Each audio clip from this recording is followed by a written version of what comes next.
The river behind me is the Suriname River. And the Suriname River brings us where the Samarkand's people are. Operation Christmas Child have to use a boat and the boxes in the boat and travel up to the river. It is very difficult to reach those people.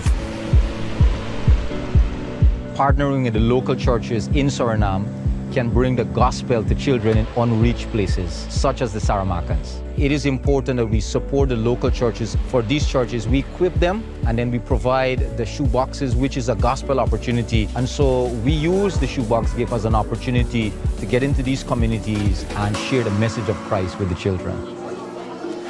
I am one of the Samarkand. I born a Samarkand. I also received Christ. Christ changed my life. He gave me a future. I care about them. I want to see that they also find what I have, Christ in me. And that's what I want to also, that Christ will be also in them. A shoebox is a tangible expression of God's love because these children, most of them have never received a gift. And so receiving a gift box for the first time really demonstrates the love that God has for them through those who are partnering with the ministry, and those of us who travel there, they see God's love through this gift of a shoebox. The shoebox gifts open the door, they spread the news. There's an Operation Christmas Child activity. After that outreach event, we take the step-by-step how they can get friends with Jesus.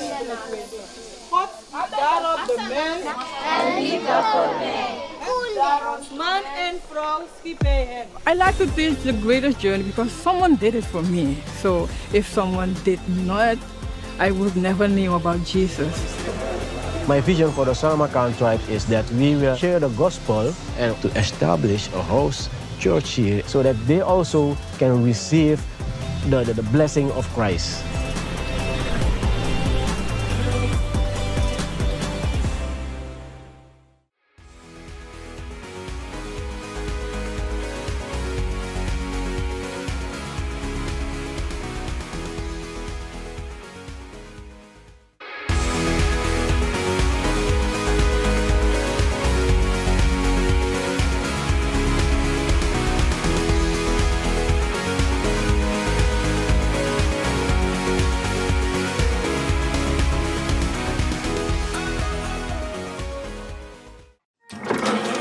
Welcome to Story Lab.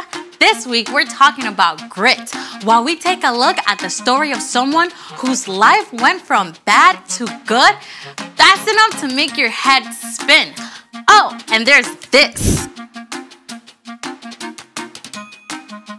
Here goes.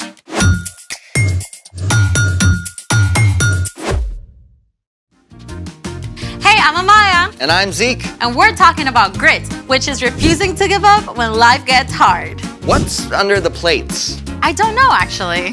How do you not know? Well, today's story includes a mysterious dream with food. So, mystery food challenge. Oh, this is great. Those plates could be filled with all sorts of awesome, weird flavored gummies.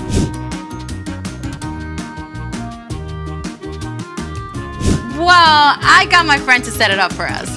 You know what? Why don't you do the honors? Mystery vegetable challenge. The Mystery Vegetable Challenge. Oh, I have a bad feeling about this, all the way from my taste buds down to my stomach. Oh, come on. Vegetables can be tasty. Only with ranch dressing. Oh, do we get ranch? I don't know. Let me see. Okay, it says here that we each pick a dish, then we see who can finish eating whatever vegetable they get. I don't know.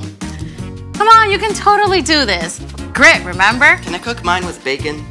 Just pick. Fine. Here goes.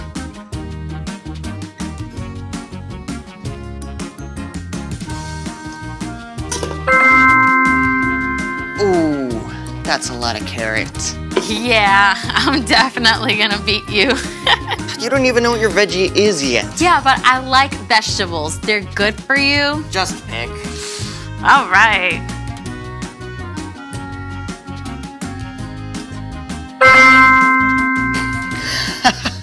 Yum. Yum. Oh, this is great. Let's go. You like vegetables, right? Yeah. On your marks. Get set. Go!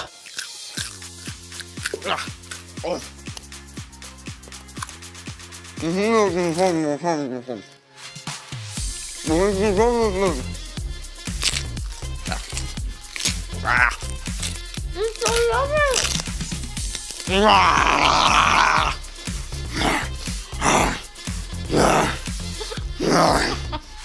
I'm gonna beat you. Oh, I won! I'm the master. And I think it's time for...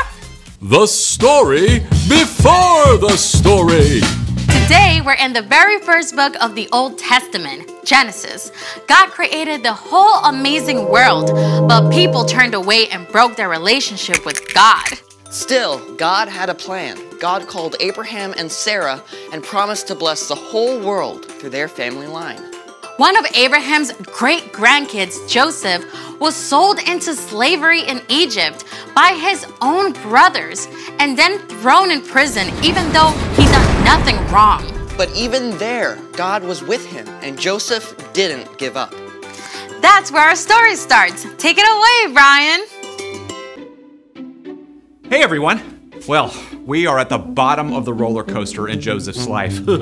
Let's find out if it gets any better. During his time in prison, Joseph had interpreted the dream of Pharaoh's drink taster and asked the man to put in a good word for him, remember? But the drink taster forgot until 2 years later when Pharaoh called his advisors together.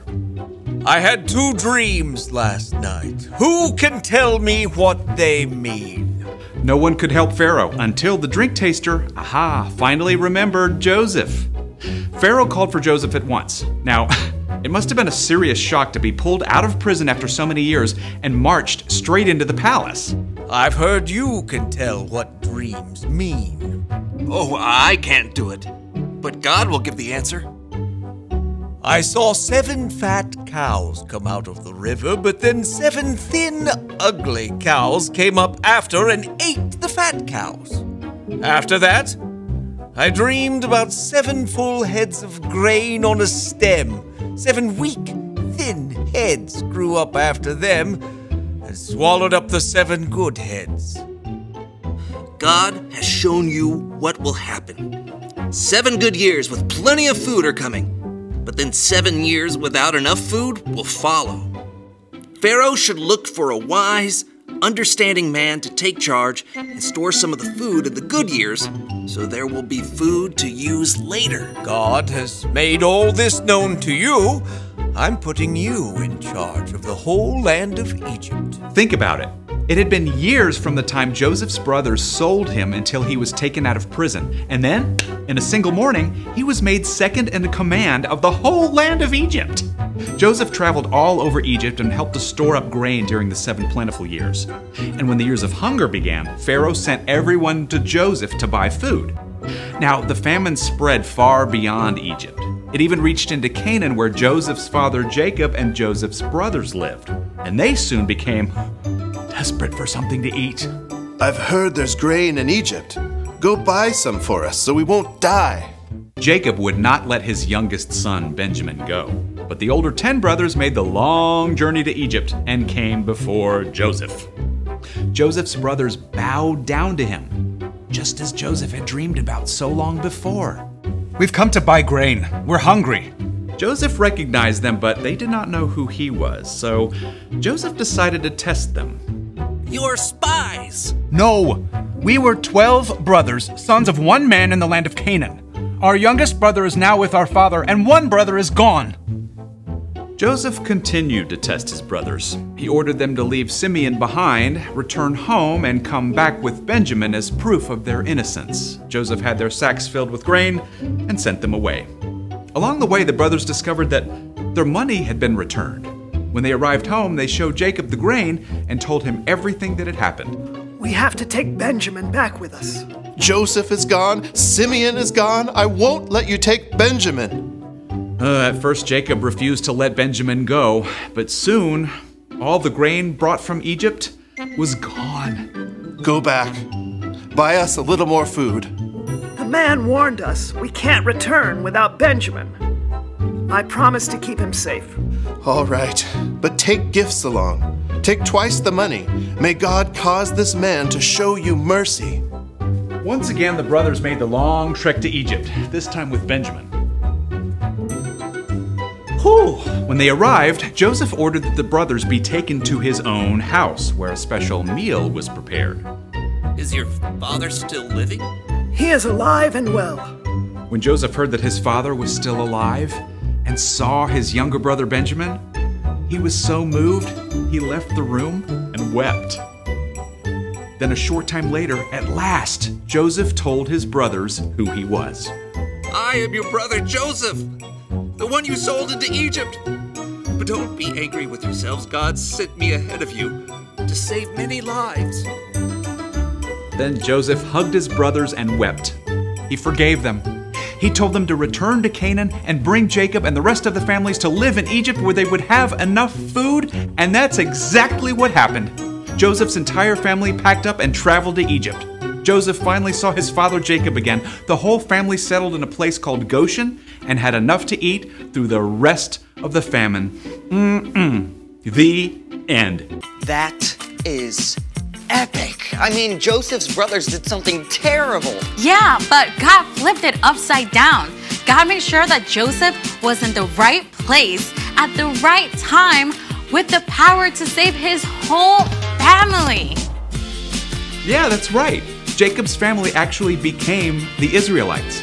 And remember, God promised to bless the whole world through them. In fact, hundreds of years later, Jesus was born into Jacob's family line. Through the life and death and resurrection of Jesus, every single one of us can be forgiven. Phew. So, what's our part in the story? Well, Joseph held on through some difficult times, right? But all those hard pieces ended up leading to something amazing. So, we can look at how God worked in Joseph's story and trust that God is at work in our lives too. Oh yeah, absolutely. God is big enough and amazing enough to take something that seems awful and still work out a good ending. Like if you have to move away from your friends. Or maybe you get sick right before a big trip you've been super excited about. God can see the bigger story, even if we can't. God knows how things will be made right in the end. Yeah, we might just have to wait a little longer than we like. You know what? I think you two got it. See you next time. So here's the thing. Hold on, because there's a bigger story, and that can give you grit. You really don't have to finish that. Oh, you bet I am, because the bigger story for this broccoli is sauteed with some bacon. Well, we can't finish without finding out what's in the last dish. Oh, go for it.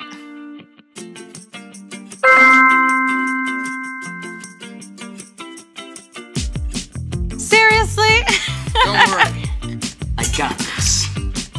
Watch this. Impressive.